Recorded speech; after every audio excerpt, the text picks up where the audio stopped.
मैं हूं आपकी टीचर मुबीना बारी और आप देख रहे हैं एफर्ट फॉर सक्सेस। मज़ीद वीडियोस और अपडेट के लिए आप हमारी वेबसाइट विजिट कर सकते हैं। उसके अलावा आप हमें हमारे फेसबुक पेज पर भी फॉलो कर सकते हैं। इससे पहले हम इफ फंक्शन का यूज सीख चुके हैं कि इफ फंक्शन से हम किस तरह से कंडीशन मालूम कर सकते हैं, और आज की क्लास में हम नेस्टेड इफ पे बात करेंगे। नेस्टेड इफ फंक्शन का ही एडवांस वर्जन आप कह सकते हैं। नेस्टेड इफ में हम एक से ज्यादा इफ फंक्शंस एक ही जगह पे यूज करते हैं और उसे एक से ज्यादा क्राइटेरिया बताते हैं। इफ जब हम इफ फंक्शंस यूज करते हैं तो हम दो कंडीशंस अपने सॉफ्टवेयर के सामने रखते हैं कि या तो वो ये रिजल्ट दे दे या तो ये रिजल्ट दे दे। लेकिन जब हम नेस्टेड इफ लगाते हैं तो एक से ज्यादा कंडीशन उसके सामने रखते हैं। वो कंडीशन 2 से 2, 4, 5, 10 जितनी भी हो सकती हैं कि उनमें से जो रिजल्ट एप्रोप्रिएट हो वो हमें शो करवा दे। और इस फार्मूले को सबसे ज्यादा यूज उस वक्त किया जाता है जब हम ग्रेड निकालते हैं कि 90% से अबव जिनके नंबर हैं उनको क्या ग्रेड दिया जाए, 80% वालों को क्या ग्रेड दिया जाए, 70% वालों को क्या ग्रेड दिया जाए। तो ये उस वक्त ये फंक्शन हमारे लिए बहुत जरूरी हो जाता है। मैं अपने इस सेल को सिलेक्ट करूंगी और सिलेक्ट करने के बाद इक्वल लगाऊंगी और इफ लिखकर ब्रैकेट लगाऊंगी। ब्रैकेट लगाने के बाद मैं इस सेल का एड्रेस दूंगी जिसमें मेरी परसेंटेज मौजूद है। और नेस्टेड इफ को भी यूज करते हुए आपको इस बात का ख्याल रखने की जरूरत है कि आपके रिजल्ट के साथ परसेंटेज साइन शो ना हो रहा हो, बल्कि जस्ट आपकी हेडिंग में परसेंटेज साइन मौजूद हो, नीचे ना हो। मैं अब इस सेल का एड्रेस दूंगी और उसके बाद उससे कहूंगी कि अगर ये सेल ग्रेटर और इक्वल है 90 के, कॉमा, इन्वर्टेड कॉमा, और उसके बाद A+ लगाऊंगी और इन्वर्टेड कॉमा, कि अगर ये सेल में जो रिजल्ट है उसकी परसेंटेज 90% है या 90% से अबव है तो वो A+ ग्रेड दे दे। उसके बाद कॉमा लगाकर दोबारा इफ लगाऊंगी और इफ लगाकर ब्रैकेट लगाऊंगी। याद रखिए कि मैं इस ब्रैकेट को क्लोज नहीं कर रही, यहाँ मुझे जितने दफा भी इफ लगाना पड़ता है मैं जस्ट ब्रैकेट स्टार्ट करूंगी और लास्ट पे तमाम ब्रैकेट्स को क्लोज करूंगी। उसके बाद मैं दोबारा यहाँ पे इसी सेल का एड्रेस दूंगी और यहाँ पर क्राइटेरिया दूंगी greater or equal HE, comma, inverted comma, A, inverted comma, और उसके बाद कॉमा लगा दूंगी कि अगर ये सेल 80% के इक्वल है तो A ग्रेड दे। उसके बाद मैं दोबारा से इफ लगाऊंगी और ब्रैकेट स्टार्ट करूंगी।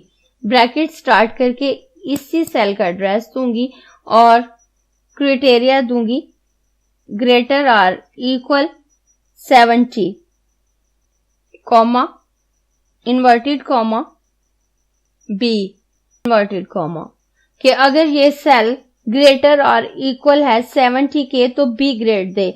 और उसके बाद कॉमा लगाकर फिर इफ फंक्शन लगाऊंगी।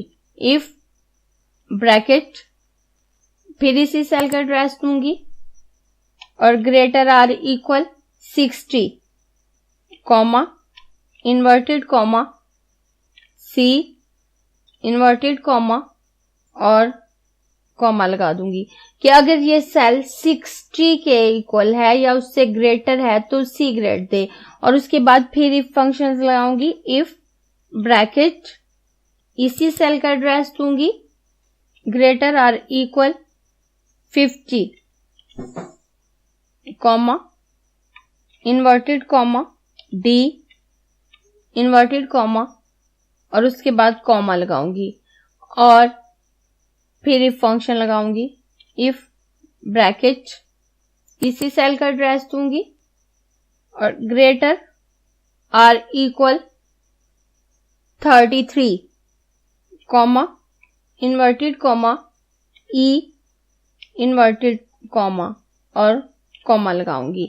अब यहां देखें मैंने उससे जो कंडीशन दी है वो इस तरह से दी है कि अगर ये सेल 90% से अबव है या 90% के इक्वल है तो A प्लस ग्रेड दे। उसके बाद दोबारा इफ लगाया और अगर ये सेल 80% या उससे अबव है तो A ग्रेड दे। उसके बाद फिर इफ अगर ये सेल 70 के इक्वल या ग्रेटर है तो B ग्रेड दे। फिर इफ अगर यही सेल 60 के इक्वल या ग्रेटर है तो C ग्रेड दे। इफ अगर ये सेल 50 के इक्वल या ग्रेटर है तो D ग्रेड दे। और उसके बाद इफ अगर ये सेल ग्रेटर और इक्वल है 33 के तो E ग्रेड दे।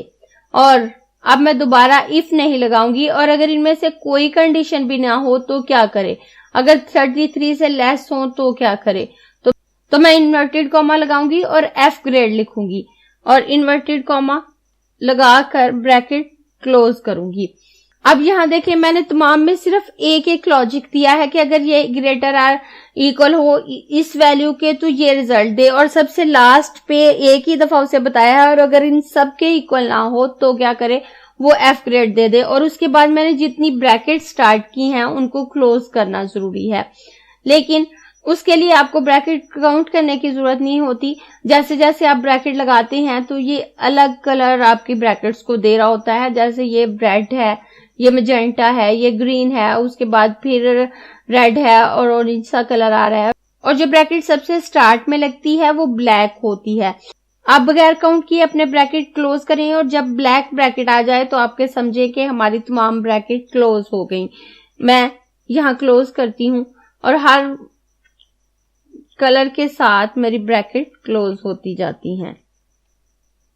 अब देखें ये लास्ट पे ब्लैक कलर आ गया। याद रखें आपने जितनी ब्रैकेट स्टार्ट की हैं उन सबको क्लोज करना जरूरी है। अगर आप इनमें से किसी एक ब्रैकेट को क्लोज नहीं करते तो आपका फॉर्मूला वर्क नहीं कर रहा होता। अब मैं इंटर प्रेस करूं तो यहाँ पे D ग्रेड आ गया है, क्योंकि ये 50 पे हमने उसे यही कहा था कि अगर हमारा सेल 50 के इक्वल या ग्रेटर है तो D ग्रेड आ जाए। अब मैं यहां से पकड़ कर ड्रैग करूंगी तो अब देखें तमाम सेल में मेरा ग्रेड आ गया है। मेरे थर्ड सेल में 90% से अबव मार्क हैं तो A प्लस शो हो रहा है। यहाँ पे स्टूडेंट फेल है तो F ग्रेड शो हो रहा है। इस तरह से जिस क्राइटेरिया के मुताबिक हमने उसे ग्रेडिंग के लिए कहा था उसी के मुताबिक उसने हमारे ग्रेड निकाल कर हमें दे दिए। बाजार आपको लग रहा होगा इतना लंबा फार्मूला और आपको काफी टाइम लगा, लेकिन जब आपके पास हजारों में डाटा होता है तो उस वक्त आपको एक ही दफा फार्मूला लगाना होता है। अगर आपको 4-5 मिनट लगते भी हैं फार्मूला लगाने में तो उसके बाद आपका तमाम रिजल्ट एकदम से निकल कर आ जाते हैं। और ये फार्मूला ग्रेड निकालने के लिए बहुत जरूरी है, इसके बगैर आप ग्रेड नहीं निकाल सकते। अगर आपको ये क्लास पसंद आई है तो लाइक कीजिए, अपने दोस्तों के साथ शेयर भी कीजिए ताकि वो भी सीख सकें। आप अपने क्वेश्चंस और व्यूज नीचे कमेंट बॉक्स में लिख सकते हैं। और अगर आपने चैनल सब्सक्राइब नहीं किया तो प्लीज सब्सक्राइब कीजिए ताकि आपको आने वाली वीडियोस का नोटिफिकेशन फौरन से मिल सके।